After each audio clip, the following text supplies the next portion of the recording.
June 15, 2020 Indian ஹிஸ்ட்ரியில் மறக்க முடியாத ஒரு நாள். ஏன்னா அன்னைக்கு தான் கால்வான் கிளாஷ் நடந்தது. இந்த மோதலில் நம்ம ஊரை சேர்ந்த ஹவல்தார் பழனி உட்பட நம்ம நாட்டை சேர்ந்த 20 வீரர்கள் உயிர் தியாகம் பண்ணாங்க. உயிர் தியாகம் பண்ண 20 வீரர்களில் ஒருத்தர் தான் நாயக் தீபக் சிங். இந்த வீடியோவில் நம்ம இவரை பற்றி தான் பார்க்க போகிறோம். நாயக் தீபக் சிங் அவர்களுடைய கதையை தெரிஞ்சுக்கிறதன் மூலமாக இந்தியர்களுக்கும் சீனர்களுக்கும் நடுவில் உள்ள வித்தியாசத்தை நம்மளால் புரிஞ்சுக்க முடியும். இந்தியாவுக்கும் சைனாவுக்கும் இடையில் பல வருஷமாகவே பார்டர் டிஸ்பியூட் இருக்குது. அதன் காரணமாக 1962 இந்தியாவுக்கும் சைனாவுக்கும் இடையில் ஒரு போர் நடந்துச்சு. 1962 போருக்கு அப்புறமும் இந்தியாவுக்கும் சைனாவுக்கும் இடையில் இருந்த பார்டர் பிரச்சனை முடியலை. 1967 நாத்துலா, 1975 துலுங்லா, 1985-86 ஸ்டாண்ட் ஆஃப்னு பல தடவை ரெண்டு நாடுகளுக்கும் இடையில் பதற்றம் உருவாச்சு. இது போக எல்ஏசியை ஒட்டி இருக்கிற பகுதிகளில் பேட்ரோல் போகிறப்போ இந்திய வீரர்களுக்கும் சீன வீரர்களுக்கும் இடையில் அடிக்கடி மோதல் ஏற்பட்டுச்சு. பார்டரில் இருக்கிற இந்திய வீரர்களுக்கும் சீன வீரர்களுக்கும் இடையில் அடிக்கடி ஏற்படுற இந்த மோதல்கள் எங்கே ஒரு பெரிய போர் ஆகிடுமோன்னு ரெண்டு நாடுகளும் கவலைப்பட்டாங்க. அதன் காரணமாக பார்டரில் ஏற்படுற பதற்றத்தை குறைக்கிற விதமாக 1993 1996 இந்தியாவுக்கும் சைனாவுக்கும் இடையில் அமைதி ஒப்பந்தம் ஏற்பட்டுச்சு. இதில் குறிப்பாக 1996 அக்ரிமெண்ட்டுக்கு அப்புறம் ரெண்டு நாடுகளும் பார்டரை ஒட்டி 2 கிலோமீட்டர் தூரம் வரைக்கும் கன்ஸை பயன்படுத்தக்கூடாதுன்னு முடிவெடுக்கிறாங்க. இந்த புது ரூல் ஏற்பட்டதன் காரணமாக ரெண்டு சைடும் பார்டர் ஓட்டின பகுதிகளில் கன்ஸை பயன்படுத்துறத கம்ப்ளீட்டாக நிறுத்திடுறாங்க. இதன் காரணமாக அதுக்கப்புறம் எல்லையில் ஏற்பட்ட மோதல்கள் எல்லாமே வாய் தகராறாகவும் தள்ளுமுள்ளாகவும் அடிதடி சண்டைகளாகவும் தான் இருந்துச்சு. இந்த சண்டைகளில் கன்ஸ் பயன்படுத்தப்படாததுனால உயிரிழப்புகள் எதுவும் ஏற்படலை. இந்த அக்ரிமெண்ட்ஸுக்கு அப்புறம் சில வருஷங்கள் எல்லையில் அமைதி நிலவினாலும் 2010 அப்புறம் பார்டரில் நிலைமை கொஞ்சம் கொஞ்சமாக மாறுது. 2010 அப்புறம் சைனாவுடைய இராணுவ பலம் பல மடங்கு அதிகமாகுது. பலம் அதிகமானதும் சைனா அவங்களுடைய பார்டர் கிளைம்ஸை முன்னை விட தீவிரமாக முன்வைக்க ஆரம்பித்தாங்க. அதன் தொடர்ச்சியாக 2013 தெப்சாங், 2014 சூமர், 2017 டோக்லாம்னு பல இடங்களில் இந்தியாவுக்கும் சைனாவுக்கும் இடையில் ஸ்டாண்ட் ஆஃப்ஸ் நடந்துச்சு. இந்த மோதல்கள் மூலமாக சைனா இந்தியாவுக்கு அழுத்தம் கொடுக்க நினச்சாங்க. ஆனால் இந்தியா சைனா ஏற்படுத்தின அழுத்தங்களை ஈஸியாக எதிர்கொண்டு தங்களுடைய நிலைப்பாட்டில் உறுதியாக இருந்தாங்க. குறிப்பாக 2017 டோக்லாம் ஸ்டாண்ட் ஆஃப் இந்தியாவுடைய பலத்தை உலகத்துக்கு உணர்த்துச்சு. சைனாவுடைய சூப்பர் பவர் இமேஜை டேமேஜ் ஆக்கிச்சு. இந்த நிலைமையில் ஏப்ரல் 2020 சைனா மறுபடியும் இந்திய எல்லையில் பிரச்சனை பண்ண ஆரம்பிக்கிறாங்க. எல்ஏசியை ஓட்டின பகுதிகளில் அதிக எண்ணிக்கையில் வீரர்களை குவிக்கிறது, பங்கர்ஸ், டென்ஸ் உள்ளிட்ட இராணுவ கட்டமைப்புகளை அமைக்கிறது, பேட்ரோல் பண்ணுற இந்திய வீரர்கள் கிட்ட பிரச்சனை பண்ணுறதுன்னு பார்டரை ஓட்டின பகுதிகளில் பல தொல்லைகளை கொடுக்க ஆரம்பித்தாங்க சைனா. சைனாவுக்கு பதிலடி கொடுக்குற விதமாக இந்தியாவும் எல்லையில் படைகளை குவிக்க ஆரம்பிக்கிறாங்க. சீன எல்லையில் குவிக்கப்பட்ட பல இந்தியன் யூனிட்ஸில் ஒரு யூனிட் தான் 16 பீகார். இந்த 16 பீகாரில் இருந்த ஒரு வீரர் தான் நாயக் தீபக் சிங். நாயக் தீபக் சிங் மத்திய பிரதேஷோடைய ரேவா மாவட்டத்தை சேர்ந்தவர். ஸ்கூல் படிப்பை முடித்ததும் நாட்டுக்கு சேவை செய்யணும் அப்படிங்கிற ஆசையோட ஜூன் 2012 இந்திய இராணுவத்தோட ஆர்மி மெடிக்கல் கோரில் நர்சிங் அசிஸ்டண்ட்டாக சேர்ந்தார். இந்தியன் ஆர்மியோட பல ஹாஸ்பிட்டல்ஸில் சர்வ் பண்ணதுக்கு அப்புறம் ஜனவரி 2019 இந்தியன் ஆர்மியோட 16 பீகார் யூனிட் கூட அட்டாச் செய்யப்பட்டார் நாயக் தீபக் சிங். 16 பீகார் 2020 ஆரம்பத்தில் லேல டிப்ளாய் செய்யப்பட்டிருந்தாங்க. இந்தியா சைனா பார்டரில் கால்வான் வேலி பகுதியில் இந்தியாவுக்கு KM-120 அப்படிங்கிற ஃபார்வர்ட் போஸ்ட் ஒன்று இருக்குது. இந்த போஸ்ட்லேருந்து சில கிலோமீட்டர் தூரத்தில் பேட்ரோல் பாயிண்ட் 14 அப்படிங்கிற இடம் இருக்குது. இந்த பேட்ரோல் பாயிண்ட் 14க்கு பக்கத்தில் சைனா அதிக எண்ணிக்கையில் வீரர்களை குவிச்சு வச்சுருந்தாங்க. இந்த நிலைமையில் பேட்ரோல் பாயிண்ட் 14 குவிச்சு வைக்கப்பட்டிருக்கிற சீன வீரர்களை எதிர்கொள்ள 16 பீகார் தேர்ந்தெடுக்கப்படுறாங்க. மே 4, 2020 அன்னைக்கு 16 பீகாரை KM-120 போஸ்ட்டுக்கு போக சொல்லி ஆர்டர் வருது. உடனடியாக லேலேருந்து கிளம்புற 16 பீகார் மே 5 அன்னைக்கு அந்த போஸ்ட்டுக்கு போய் சேர்றாங்க. மே 6 அன்னைக்கு நாயக் தீபக் உட்பட 75 இந்திய வீரர்கள் கால்வான் வேலியில் உள்ள பேட்ரோல் பாயிண்ட் 14 நோக்கி போகிறாங்க. பேட்ரோல் பாயிண்ட் 14க்கு கொஞ்சம் முன்னாடி ஒரு பேட்ரோல் போஸ்ட்டை அமைக்கிறாங்க. அடுத்த நாள் 16 பீகாரோட செகண்ட் இன் கமாண்டான லெஃப்டினன்ட் கர்னல் ரவிகாந்த் தலைமையில் நம்மளுடைய ஒரு டீம் பேட்ரோல் பாயிண்ட் 14க்கு போய் அங்கே இருந்த சீன வீரர்களை பின்னாடி போக சொல்கிறாங்க. ஆனால் சீன வீரர்கள் பின்னாடி போக மறுக்கிறாங்க. அடுத்த சில நிமிஷங்களில் ரெண்டு தரப்புக்கும் இடையில் மோதல் ஏற்படுது. இந்த மோதலில் ரெண்டு சைட்லேயும் பல வீரர்கள் காயமடைகிறாங்க. நல்ல வேளையாக மோதல் பெருசாகிறதுக்கு முன்னாடியே முடிவுக்கு வந்துடுது. இந்த மோதலில் காயமடைஞ்ச வீரர்கள் எல்லாருக்கும் பேட்ரோல் போஸ்ட்டில் வச்சு ஃபர்ஸ்ட் எய்ட் பண்ணுறாரு நாயக் தீபக் சிங். இந்த மோதலுக்கு அப்புறம் சைனா அதிக எண்ணிக்கையில் வீரர்களை பேட்ரோல் பாயிண்ட் 14க்கு பக்கத்தில் குவிக்கிறாங்க. அடுத்த ஒரு மாதத்துக்கு பேட்ரோல் பாயிண்ட் 14க்கு பக்கத்திலேயே 16 பீகார் வீரர்கள் நிலைநிறுத்தப்படுறாங்க. இந்த நிலைமையில் ஜூன் 6 அன்னைக்கு பதட்டத்தை தணிக்கிற முயற்சியாக இந்தியா மற்றும் சீனாவுடைய கோர் கமாண்டர்ஸ் மீட் பண்ணி பேச்சுவார்த்தை நடத்துகிறாங்க. அந்த பேச்சுவார்த்தையில் அவங்க இல்லீகலாக ஏற்படுத்தியிருக்கிற கட்டுமானங்களை டிஸ்மேண்டில் பண்ணிக்கிறோம்னு சைனா இந்தியாவுக்கு வாக்குறுதி கொடுக்குறாங்க. ஆனால் அந்த வாக்குறுதி ஒரு நாள் கூட நிலைக்கல. அடுத்த நாளே பேட்ரோல் பாயிண்ட் 14க்கு பக்கத்தில் ஒரு ஹெலிபேட் அமைக்க முயற்சி பண்ணுறாங்க சீன வீரர்கள். இதை தெரிஞ்சுக்கிட்ட 16 பீகார் வீரர்கள் உடனடியாக அங்கே போய் கட்டுமான பணியை நிறுத்தி சீன வீரர்களை அங்கேருந்து பின்வாங்க வச்சாங்க. இந்த இன்சிடென்ட்டுக்கு அப்புறம் அடுத்த ஒரு வாரத்துக்கு அமைதி ஏற்படுத்துகிற முயற்சியாக 2 சைடுக்கும் இடையில் பேச்சுவார்த்தை நடக்குது. ஆனால் பேச்சுவார்த்தை நடக்கும்போதே பேட்ரோல் பாயிண்ட் 14க்கு பக்கத்தில் பல டென்ட்ஸை அமைச்சு வீரர்களை குவிக்க ஆரம்பித்தாங்க சைனா. 16 பீகாரோட கமாண்டிங் ஆஃபீஸரான கர்னல் சந்தோஷ் பாபு ஜூன் 14 அன்னைக்கு பேட்ரோல் பாயிண்ட் 14க்கு போய் அங்கே இருந்த சைனீஸ் சோல்ஜர்ஸை பின்வாங்க சொல்கிறாரு. ஆனால் அவங்க பின்வாங்க முடியவே முடியாது அப்படின்னு சொல்லிடுறாங்க. இந்த நிலைமையில் ஜூன் 15 அன்னைக்கு பேட்ரோல் பாயிண்ட் 14க்கு பக்கத்தில் சைனா புதுசாக ஒரு அப்சர்வேஷன் போஸ்ட்டை அமைச்சிருந்தாங்க. அந்த பகுதியில் அப்சர்வேஷன் போஸ்ட் அமைக்கக்கூடாதுன்னு 2 சைடும் முன்னாடியே பேசி வச்சுருந்தாங்க. ஆனால் இப்போ அதை மீறுற மாதிரி சைனா அங்கே ஒரு அப்சர்வேஷன் போஸ்ட்டை அமைச்சிருந்தாங்க. 16 பீகாருடைய கமாண்டிங் ஆஃபீஸரான கர்னல் சந்தோஷ் பாபு ரொம்பவே பொறுமையானவர். ஆனால் அந்த அப்சர்வேஷன் போஸ்ட்டை பார்த்ததும் அவரே பொறுமையை இழக்கிறாரு. அந்த அப்சர்வேஷன் போஸ்ட்டை அழிக்க முடிவு பண்ணுறாரு. ஜூன் 15, 2020 அன்னைக்கு மதியம் 3 மணிக்கு கர்னல் சந்தோஷ் பாபு அவர்கள் தலைமையில் 75 இந்திய வீரர்கள் பேட்ரோல் பாயிண்ட் 14 நோக்கி போகிறாங்க. இந்திய வீரர்கள் வரதை பார்த்ததும் அங்கிருந்த சீன வீரர்களுடைய கமாண்டிங் ஆஃபீஸரான மேஜர் சென் ஹாங் ஜூன் தலைமையில் சீன வீரர்கள் நம்ம வீரர்களை நோக்கி வராங்க. சீன வீரர்கள் கிட்ட வந்ததும் அவங்களுடைய கமாண்டர் மேஜர் சென் ஹாங் ஜூன் கிட்ட, நீங்கள் பண்ணுறது ரொம்ப தப்பு, உடனடியாக இங்கே நீங்கள் அமைச்சிருக்கிற அப்சர்வேஷன் போஸ்ட்டையும் டென்ட்டுகளையும் டிஸ்மேண்டில் பண்ணிக்கிட்டு திரும்ப போங்கன்னு ரொம்ப அமைதியாகவும் பொறுமையாகவும் சொல்கிறாரு கர்னல் சந்தோஷ் பாபு. இந்த பேச்சுவார்த்தை நடந்தப்போ சைனீஸ் சைடில் 150 வீரர்கள் இருந்தாங்க. நம்ம சைடில் வெறும் 75 வீரர்கள் தான் இருந்தாங்க. அதிக எண்ணிக்கையில் இருக்கும் அப்படிங்கிற ஓவர் கான்ஃபிடென்ஸில் கர்னல் சந்தோஷ் பாபுக்கு பதில் சொல்லாமல் அவரை பிடிச்சு தள்ளி விடுறாங்க சைனீஸ் சோல்ஜர்ஸ். இந்தியன் ஆர்மியை பொறுத்த வரைக்கும் பெட்டாலியனுடைய கமாண்டிங் ஆஃபீஸரை அந்த பெட்டாலியனில் உள்ள சோல்ஜர்ஸ் எல்லாம் ஃபாதர் ஃபிகர் மாதிரி தான் பார்ப்பாங்க. அப்படி இருக்கும்போது அவங்களுடைய பெட்டாலியன் சிஓவை சைனீஸ் சோல்ஜர்ஸ் பிடிச்சி தள்ளிவிட்டதை பார்த்ததும் நம்ம சோல்ஜர்ஸுக்கு பயங்கரமாக கோபம் வருது. பதிலுக்கு சைனீஸ் சோல்ஜர்ஸை பிடிச்சி தள்ளி விடுறாங்க நம்ம சோல்ஜர்ஸ். உடனடியாக அங்கே ஒரு தள்ளுமுள்ளு ஏற்படுது. இதை பார்க்குற கர்னல் சந்தோஷ் பாபு 2 சைடையும் அமைதிப்படுத்த பார்க்குறாரு. ஆனால் அதுக்குள்ளே சைனீஸ் சோல்ஜர்ஸ் நம்ம வீரர்களை அடிக்க ஆரம்பிக்கிறாங்க. உடனடியாக நம்ம வீரர்களும் சைனீஸ் சோல்ஜர்ஸை திருப்பி அடிக்க ஆரம்பித்தாங்க. சண்டை ஆரம்பித்த ஒரு சில வினாடிகள்லேயே நம்ம வீரர்களுடைய கை ஓங்குது. அடி தாங்க முடியாத சைனீஸ் சோல்ஜர்ஸ் 2 டீம்ஸாக பிரிகிறாங்க. ஒரு டீம் இந்திய வீரர்கள் கூட சண்டை போடுறாங்க. இன்னொரு டீம் பக்கத்தில் இருந்த மேட்டுப்பகுதியில் போய் நின்றுக்கிட்டு அங்கே இருந்த கற்களை தூக்கி நம்ம வீரர்களை நோக்கி எரிய ஆரம்பிக்கிறாங்க. இந்த சண்டை சில நிமிஷங்கள் தான் நடக்குது. இந்திய வீரர்களை சமாளிக்க முடியாமல் திணறிக்கிட்டு இருந்த சைனீஸ் சோல்ஜர்ஸ் பின்வாங்கி அவங்களுடைய சைடுக்கு திரும்ப போயிடுறாங்க. இதில் கவனிக்க வேண்டிய விஷயம் என்னென்னா, இந்த முதல்ல படுகாயமடைஞ்ச சைனீஸ் கமாண்டர் மேஜர் சென் ஹாங் ஜூன் உட்பட 6 சீன வீரர்களை மீட்காமல் அவங்கள இந்திய வீரர்கள்கிட்டயே விட்டுட்டு ஓடி போயிட்டாங்க சைனீஸ் சோல்ஜர்ஸ். இந்த மோதலுக்கு அப்புறம் நிலைமை கைமீறி போயிடுச்சு அப்படிங்கிறத புரிஞ்சுக்கிற கர்னல் சந்தோஷ் பாபு இனிமேல் எது நடந்தாலும் பார்த்துக்கலாம் அப்படின்னு முடிவு பண்ணுறாரு. இந்த மோதல்ல காயமடைஞ்ச வீரர்களுக்கு ஃபர்ஸ்ட் எய்ட் கொடுக்கறதுக்காக நாயக் தீபக் சிங்கை பேட்ரோல் பாயிண்ட் 14க்கு வர சொல்கிறாரு. அதுக்கப்புறம் காயமடைஞ்ச 6 சைனீஸ் சோல்ஜர்ஸையும் தூக்கிக்கிட்டு நம்ம வீரர்கள் பேட்ரோல் பாயிண்ட் 14க்கு போகிறாங்க. அங்கே போனதும் சைனீஸ் அமைச்சிருந்த அப்சர்வேஷன் போஸ்ட் டென்ட்ஸை எல்லாம் அடித்து உடைக்கிறாங்க. ஓடிப்போன சைனீஸ் சோல்ஜர்ஸ் பேட்ரோல் பாயிண்ட் 14லேருந்து 50 அடி தூரத்தில் தான் நின்றுட்டு இருந்தாங்க. இந்தியன் ஆர்மி அவங்களுடைய ஸ்ட்ரக்சர்ஸ் எல்லாம் உடைக்கிறத பார்த்ததும் நம்ம வீரர்களை நோக்கி மறுபடியும் கற்களை வீச ஆரம்பிக்கிறாங்க. கல்வீச்சை சமாளிச்சுக்கிட்டே நம்ம வீரர்கள் அங்கே இருந்த சைனீஸ் ஸ்ட்ரக்சர்ஸை டிஸ்மேண்டில் பண்ணிக்கிட்டு இருந்தாங்க. இந்த நிலைமையில் சில நிமிஷங்கள் கழித்து நாயக் தீபக் கல்வீச்சு நடக்கிற பேட்ரோல் பாயிண்ட் 14க்கு வந்து சேர்றாரு.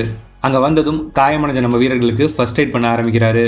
நம்ம வீரர்கள் யாருக்கும் பெருசாக எந்த காயமும் ஏற்படலை. அதனால சீக்கிரமாக ஃபர்ஸ்ட் எய்ட் பண்ணி முடிக்கிறாரு. அதுக்கப்புறம் வேற யாருக்காவது அடிபட்டிருக்கா அப்படின்னு சுற்றி பார்க்குறாரு. அப்போதான் காயமடைஞ்ச 6 சைனீஸ் சோல்ஜர்ஸை நோட் பண்ணுறாரு. நாயக் தீபக் சிங்குக்கு மனிதாபிமானமும் இறக்க குணமும் ரொம்ப அதிகம். அதனால எதை பற்றியும் யோசிக்காமல் பார்க்கவே பரிதாபமாக இருந்த சைனீஸ் சோல்ஜர்ஸுக்கு ஃபர்ஸ்ட் எய்ட் கொடுக்க ஆரம்பிக்கிறாரு. அப்போதான் சிஓ கிட்ட பர்மிஷன் வாங்காமல் எதிரி சோல்ஜர்ஸை ட்ரீட் பண்ணுறோம் அப்படிங்கிறது நாயக் தீபக்கு ஞாபகம் வருது. உடனடியாக அவருடைய சிஓ கர்னல் சந்தோஷ் பாபுவை பார்க்குறாரு. நாயக் தீபக் சிங் மாதிரியே கர்னல் சந்தோஷ் பாபு ரொம்ப நல்ல மனசுக்காரர். சைனீஸ் சோல்ஜர்ஸை ட்ரீட் பண்ணுற நாயக் தீபக் சிங்கை அவர் தடுக்கலை. ட்ரீட்மெண்ட்டை கண்டினியூ பண்ண சொல்கிறாரு. சிஓவுடைய அப்ரூவல் கிடைச்சதும் நாயக் தீபக் சிங் முழு கவனத்தோட சைனீஸ் சோல்ஜர்ஸை ட்ரீட் பண்ண ஆரம்பிக்கிறாரு. நாயக் தீபக் சிங் காயமடைஞ்ச சைனீஸ் சோல்ஜர்ஸுக்கு ஃபர்ஸ்ட் எய்ட் பண்ணிக்கிட்டு இருக்கிறத கல்லெறிஞ்சிக்கிட்டு இருந்த சைனீஸ் சோல்ஜர்ஸ் பார்த்துக்கிட்டு இருந்தாங்க.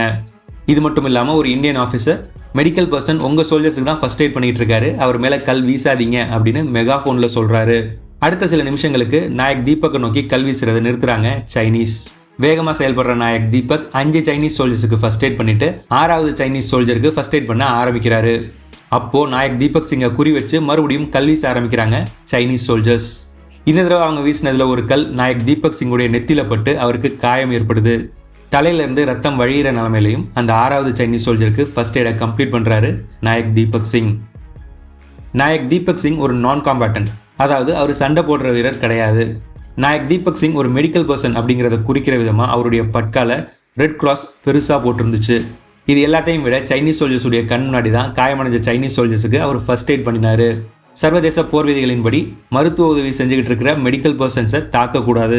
ஆனால் சைனீஸ் சோல்ஜர்ஸ் எந்த ரூல்ஸையும் ஃபாலோ பண்ணாமல் அவங்க வீரர்களை காப்பாற்றின நாயக் தீபக் சிங்கையே அன்னைக்கு தாக்குனாங்க. சீன வீரர்களால் தாக்கப்படும் போதும் நாயக் தீபக் சிங் தன்னுடைய காயத்தை பொருட்படுத்தாமல் சைனீஸ் சோல்ஜர்ஸை தொடர்ந்து ட்ரீட் பண்ணார்.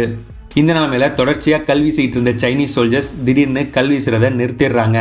கால்வான் வேலியில் ஒரு அசாதாரணமான அமைதி ஏற்படுது. பல வருஷ எக்ஸ்பீரியன்ஸ் உள்ள கர்னல் சந்தோஷ் பாபு சைனா பெருசாக எதையோ பிளான் பண்ணுறாங்க அப்படிங்கிறத புரிஞ்சுக்கிறாரு. உடனடியாக கூடுதல் வீரர்களை பேட்ரோல் பாயிண்ட் 14க்கு அனுப்பி வைக்க சொல்கிறாரு. KM 120 போஸ்ட்லேருந்து 3 பஞ்சாப், 81 ஃபீல்ட் ரெஜிமெண்ட், 3 மீடியம் ரெஜிமெண்ட்டை சேர்ந்த வீரர்கள் பேட்ரோல் பாயிண்ட் 14க்கு வந்து சேர்றாங்க. ரீஎன்ஃபோர்ஸ்மெண்ட்டாக வந்த வீரர்களையும் சேர்த்து இப்போ பேட்ரோல் பாயிண்ட் 14ல் கிட்டத்தட்ட 400 இந்திய வீரர்கள் இருந்தாங்க. அடுத்த சில நிமிஷங்களில் நல்லா இருட்டிடுது. இருட்டுறதுக்காக தான் சைனாவும் காத்துக்கிட்டு இருந்தாங்க. நல்லா இருட்டினதும் டார்க்னஸை கவராக பயன்படுத்திக்கிட்டு 1200க்கும் மேற்பட்ட சைனீஸ் சோல்ஜர்ஸ் பேட்ரோல் பாயிண்ட் 14 நோக்கி வேகமாக ஓடி வர ஆரம்பித்தாங்க. நம்மளுடைய 400 வீரர்கள் அவங்கள விட எண்ணிக்கையில் 3 மடங்கு அதிகமாக இருக்கிற சீன வீரர்களை எதிர்கொள்ள தயாரானாங்க. சைனீஸ் சோல்ஜர்ஸ் கிட்ட வர வர அவங்கள நோக்கி வர்றது ரெகுலர் சைனீஸ் ஃபோர்ஸஸ் இல்லைன்னு நம்ம வீரர்களுக்கு தெரிய வருது. நம்ம வீரர்களை நோக்கி வேகமாக வர 1200 சைனீஸ் சோல்ஜர்ஸும் ரயட் கியர்ஸில் இருந்தாங்க. அதாவது ஹெல்மெட்ஸ் மற்றும் பாடி ஆர்மர்ஸ் போட்டுக்கிட்டு ஷீல்ட்ஸோடு இருந்தாங்க. அவங்களுடைய கைகளில் ஆணி மாதிரியான கூர்மையான கம்பிகள் நிறைஞ்ச அயன் ராட்ஸ், முள்கம்பி சுத்தப்பட்ட கட்டைகள், எலக்ட்ரிக் ஷாக் தரக்கூடிய லத்திகள் மாதிரியான இம்ப்ரோவைஸ்ட் ஆயுதங்கள் இருந்துச்சு. எல்லையை ஒட்டி துப்பாக்கிகளை பயன்படுத்த முடியாது அப்படிங்கிறதுனால நம்ம வீரர்களை கொடூரமாக தாக்குறதுக்காக இது மாதிரியான ஆயுதங்களை சைனா உருவாக்கி இருந்தாங்க. அதே சமயம் இந்திய வீரர்களுடைய தாக்குதலில் இருந்து அவங்கள தற்காத்துக்கிறதுக்காக அவங்க வீரர்களை ரயட் கியர்ஸில் அனுப்பி வச்சுருந்தாங்க சைனா. மணி 7:30 இருக்கும். அப்போது பேட்ரோல் பாயிண்ட் 14ல் இருந்த 400 இந்திய வீரர்களை ஆயுதங்களோட வந்த சீன வீரர்கள் தாக்குறாங்க. இந்த மோதலுடைய ஆரம்பத்தில் சைனாவுடைய கை தான் ஓங்கி இருந்துச்சு. ஏன்னா அவங்கக்கிட்ட எண்ணிக்கை மட்டும் இல்லாமல் ஆயுதங்களும் இருந்துச்சு. மோதல் ஆரம்பித்த கொஞ்ச நேரத்திலேயே கர்னல் சந்தோஷ் பாபு உட்பட நம்மளுடைய பெரும்பாலான வீரர்கள் காயமடைகிறாங்க. என்னதான் காயமடைஞ்சிருந்தாலும் பின்வாங்கவோ தப்பிச்சு ஓடவோ ஒரு இந்திய வீரர் கூட முயற்சி பண்ணல. காயமடைஞ்ச நிலைமையிலையும் சீன வீரர்களை அவங்களால முடிஞ்ச அளவுக்கு எதிர்த்து சண்டை போட்டாங்க இந்திய வீரர்கள். இந்த மோதலில் காயமடைஞ்ச இந்திய வீரர்களுக்கு உடனே ஃபர்ஸ்ட் எய்ட் பண்ணிட்டு இருந்தார் நாயக் தீபக் சிங். ஏற்கனவே நடந்த கல்வீச்சில் நாயக் தீபக் சிங் படுகாயமடைஞ்சிருந்தார். ஆனால் தன்னுடைய காயத்தை பொருட்படுத்தாமல் வேகமாக செயல்பட்டு பல இந்திய வீரர்களுக்கு ஃபர்ஸ்ட் எய்ட் பண்ணிக்கிட்டே இருந்தார் நாயக் தீபக் சிங். நம்மளுடைய வீரர்களுக்கு தொடர்ந்து ஃபர்ஸ்ட் எய்ட் கொடுத்துட்டு இருந்த நாயக் தீபக் சைனீஸ் சைடுக்கு பக்கத்தில் படுகாயமடைஞ்ச நிலமையில் அன்கான்ஷியஸாக சில இந்திய வீரர்கள் இருக்கிறத பார்க்குறாரு. உடனடியாக அவங்க பக்கத்தில் போய் அவங்களுக்கு ஃபர்ஸ்ட் எய்ட் பண்ணுறாரு.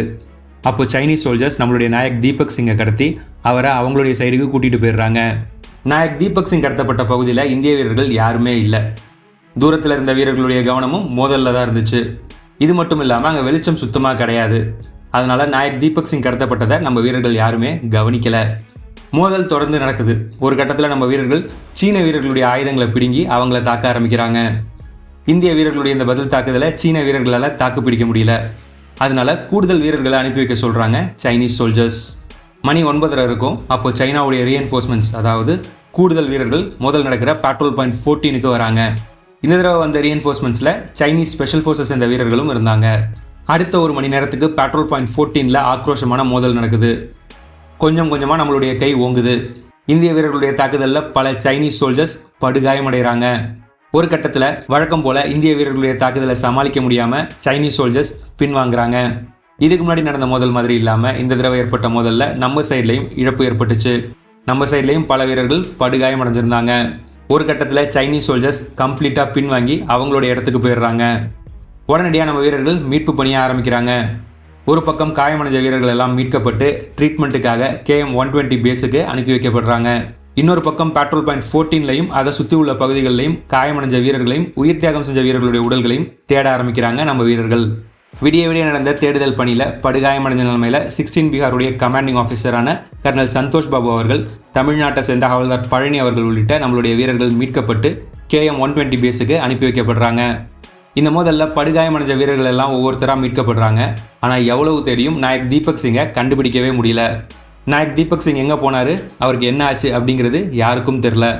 ஹவல்தார் தரம்வீர் தலைமையில் ஒரு டீம் அவரை தொடர்ந்து தேடிக்கிட்டே இருந்தாங்க. அடுத்த நாள் மதியம் வரைக்கும் தேடியும் நாயக் தீபக் சிங்கை கண்டுபிடிக்க முடியல. அதனால ஹவல்தார் தரம்வீர் சைனீஸ் சைடுக்குள்ளே போய் நாயக் தீபக்கை தேட முடிவு பண்ணுறாரு. நம்ம வீரர்களுடைய தாக்குதலை சமாளிக்க முடியாமல் சைனீஸ் சோல்ஜர்ஸ் ரொம்ப தூரம் பின்வாங்கி போயிட்டதுனால எந்த பிரச்சனையும் இல்லாமல் பார்டரை தாண்டி போய் தேட ஆரம்பிக்கிறாங்க ஹவல்தார் தரம்வீரும் அவருடைய டீமும். சைனீஸ் சைடுக்குள்ளே கொஞ்ச தூரம் போனதும் உடஞ்ச டின்ச்சர் பாட்டில்ஸ், பயன்படுத்தப்பட்ட பஞ்சு உள்ளிட்ட பொருட்களை பார்க்குறாங்க. அந்த பொருட்கள் இருந்த இடத்துலேருந்து கொஞ்சம் தூரத்தில் நாயக் தீபக்குடைய பெட்டி திறந்த நிலைமையில் கிடந்துச்சு. அந்த பெட்டிக்கு பக்கத்தில் சுயநினைவு இல்லாமல் கீழே விழுந்து கிடந்தார் நாயக் தீபக் சிங். உடனடியாக நாயக் தீபக் சிங்கை மீட்டு KM-120 பேஸுக்கு அவரை கொண்டு போகிறாங்க நம்ம வீரர்கள். KM-120 பேஸில் நாயக் தீபக் சிங்கை பரிசோதிக்கிற டாக்டர்ஸ் அவர் முன்னாடியே நாட்டுக்காக உயிர் தியாகம் பண்ணிட்டாரு அப்படிங்கிற விஷயத்த சொல்கிறாங்க. நாயக் தீபக் சிங்குக்கு ஏற்பட்டிருக்கிற காயத்தை வச்சு பார்க்கும்போது ஒரு கூர்மையான ஆயுதத்தால் அவர் தாக்கப்பட்டு கொல்லப்பட்டிருக்கிறது தெரிய வருது. அன்னைக்கு நாயக் தீபக் சிங்குக்கு என்ன ஆச்சு அப்படிங்கிறது யாருக்கும் தெரியாது. ஆனால் 16 பஞ்சாபை சேர்ந்த சுபேதார் சாஹூ அன்னைக்கு நாயக் தீபக் சிங்குக்கு என்ன ஆகியிருக்கும் அப்படின்னு கணிச்சிருக்காரு. அந்த கணிப்பின்படி அன்னைக்கு சைனீஸ் சோல்ஜர்ஸ் நாயக் தீபக்கை கடத்திக்கிட்டு போய் அவரை வச்சு அவங்களுடைய சோல்ஜர்ஸுக்கு ட்ரீட்மெண்ட் கொடுத்துருக்காங்க. ட்ரீட்மெண்ட் கொடுத்து முடிச்சதுக்கு அப்புறம் மனிதாபிமானமே இல்லாமல் ஒரு நான் காம்பேட்டன்டான நாயக் தீபக்கை அவங்க கொண்டு இருக்க அதிக வாய்ப்பு இருக்குன்னு சொல்கிறாரு சுபேதார் சாஹூ. சுபேதார் சாஹூ சொல்கிறது தான் அன்னைக்கு நாயக் தீபக்குக்கு நடந்திருக்க அதிக வாய்ப்பு இருக்குது. இந்த கால்வான் கிளாஷில் நாயக் தீபக் சிங், கர்னல் சந்தோஷ் பாபு உட்பட நம்மளுடைய 20 வீரர்கள் நாட்டுக்காக உயிர் தியாகம் பண்ணாங்க. ஆனால் சைனா அவங்க சைடுக்கு எந்த இழப்பும் ஏற்படலன்னு ரொம்ப நாள் சொல்லிட்டு இருந்தாங்க. ஆனால் 8 மாதம் கழித்து கால்வான் கிளாஷில் 4 சீன வீரர்கள் கொல்லப்பட்டதாக சொன்னாங்க. ஆனால் கால்வான் கிளாஷில் 40க்கும் மேற்பட்ட சீன வீரர்கள் கொல்லப்பட்டிருக்காங்க அப்படிங்கிறது உலகத்துக்கே தெரியும். கால்வான் கிளாஷில் நாட்டுக்காக உயிர் தியாகம் பண்ண 20 இந்திய வீரர்களுடைய உடல்களும் அவங்களுடைய குடும்பங்கள் கிட்ட ஒப்படைக்கப்படுது. முழு இராணுவ மரியாதையோட இந்திய வீரர்களுடைய உடல்கள் அடக்கம் செய்யப்படுது. உயிர் தியாகம் செஞ்ச வீரர்களுடைய குடும்பங்களுக்கு அவங்களுக்கு சேர வேண்டிய பெனிஃபிட்ஸ் கொடுக்கப்படுது. இது மட்டும் இல்லாமல் உயிர் தியாகம் செஞ்ச வீரர்களுடைய தியாகத்தை அங்கீகரிக்கிற விதமாக அவங்களுக்கு பதக்கங்கள் வழங்கப்படுது. இது மூலமாக இந்தியன் ஹிஸ்ட்ரியில் இந்த 20 வீரர்களும் நீங்காத இடத்த பிடிச்சிருக்காங்க. அதே சமயம் சைனா இந்த மோதலில் கொல்லப்பட்ட 4 சீன வீரர்களுக்கு மட்டும்தான் மரியாதை கொடுத்துருக்காங்க. அவங்களுடைய ஈகோவை காப்பாற்றிக்க மற்ற வீரர்களுக்கு கொடுக்க வேண்டிய மரியாதையை சைனா கடைசி வரைக்கும் கொடுக்கவே இல்லை. சைனாவில் அரசாங்கத்தை எதிர்த்து யாரும் கேள்வி கேட்க முடியாது. ஆனால் ஒரு சில சீனர்கள் கால்வானில் அவங்க வீரர்களுக்கு என்ன ஆச்சுன்னு கேள்வி கேட்டாங்க. அவங்களுக்கு பதில் கிடைக்கல, சிறை தண்டனை தான் கிடைச்சது. கால்வான் கிளாஷ் அப்போ துரிதமாக செயல்பட்ட நாயக் தீபக் சிங்கால் அன்னைக்கு 30க்கும் மேற்பட்ட இந்திய வீரர்களுடைய உயிர் காப்பாற்றப்பட்டுச்சு. ஆபத்தான சூழ்நிலையிலையும் கடமை தவறாமல் செயல்பட்டு 30க்கும் மேற்பட்ட இந்திய வீரர்கள் உயிர் பிழைக்க காரணமாக இருந்த நாயக் தீபக் சிங் அவர்களுடைய டெடிகேஷனையும் வீரத்தையும் நாட்டுக்காக அவர் செஞ்ச தியாகத்தையும் அங்கீகரிக்கிற விதமாக நாயக் தீபக் சிங் அவர்களுக்கு வீர் சக்ரா வழங்கப்பட்டுச்சு. நாயக் தீபக் சிங்குடைய கதை இதோட முடியலை. நாயக் தீபக் சிங் அவர்களுடைய மனைவி திருமதி ரேகா சிங் அவங்க கணவர் விட்டுட்டு போன இடத்துல இருந்து நாட்டை பாதுகாக்கிற வேலையை தொடர விரும்பினாங்க. சென்னையில் உள்ள ஆஃபீஸர்ஸ் ட்ரைனிங் அகாடமியில் சேர முயற்சி பண்ணாங்க. முதல் அட்டம்ப்டில் தோல்வி அடைஞ்சிருந்தாலும் விடாமல் முயற்சி பண்ணி செகண்ட் அட்டம்ப்டில் OTA-க்கு செலக்ட் ஆகி 2002 OTA-ல சேர்ந்தாங்க. 2023 இந்தியன் ஆர்மியோட ஆர்டினன்ஸ் கோரில் லெஃப்டினண்ட்டாக கமிஷன் ஆகி நாட்டை பாதுகாத்துக்கிட்டு இருக்காங்க திருமதி ரேகா சிங். இந்த வீடியோவில் சொல்லப்பட்டிருக்கிற எந்த ஒரு விஷயமும் நான் கற்பனை பண்ணி சொல்லலை. இந்த இன்சிடென்ட் பற்றின இன்ஃபர்மேஷன் எல்லாமே இந்தியாஸ் மோஸ்ட் ஃபியர்லெஸ் 3 புக்கில் இருந்தும் ஆன்லைனில் அவைலபிளாக இருக்கிற ஆர்டிகல்ஸ், ரிப்போர்ட்ஸ் அண்ட் வீடியோஸ்லேருந்தும் கலெக்ட் செய்யப்பட்டது.